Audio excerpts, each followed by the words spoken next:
how has Gus Bradley's arrival helped shape your roster in a way, and some of the moves that we've been seeing over the last couple of days and weeks and months as well, Mike?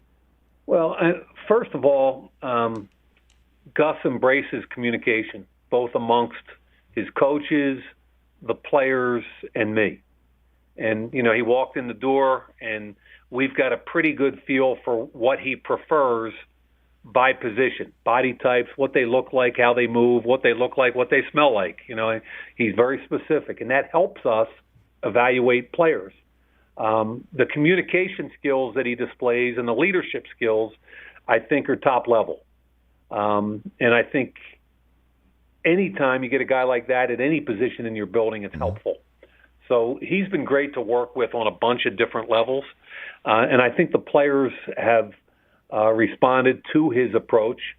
And the goal, on Monday night is to play fast and keep it simple. So how different will it look? I mean, what can you tell your fans who are hoping that the Raiders defense shows up in a manner that is a little bit more stout, and something you've even referred to needing improvement? How do you think that's going to look? What can you tell them? We weren't very good last year, and we obviously need to get better. And I think anytime you're talking about getting better in the NFL, it's a combination of talent and coaching. And there's no real ratio. It's just you need better players, and you need to coach them up. And so we made a concerted effort to get better on defense, both in free agency and the draft. I think Gus has done a great job of galvanizing that group of men.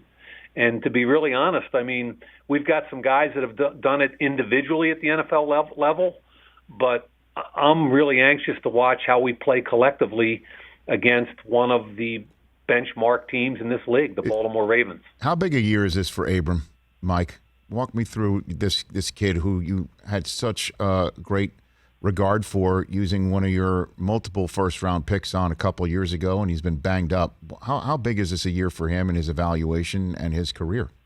It's Mike? A big year for him. It's a big year for a lot of our guys. But, I mean, for John specifically, I think he's got to show two things. Number one, that he can stay healthy, and number two, that he can play at a high level consistently. And those are his two challenges. Okay. And then how's the general health of your team going into the season? Would you say? Knock on wood, we feel pretty good. Every team in the league is dealing with issues right now, and all we can control is what we can control. Okay. And how's Jacobs? Is he healthy? Is he ready to roll? In particular, I think he'll be fine. I mean, Josh is one of the toughest kids on our team, and we just think the sky's the limit for Josh Jacobs. Hey, you watched all the way to the end. Thanks for that. Watch more right here.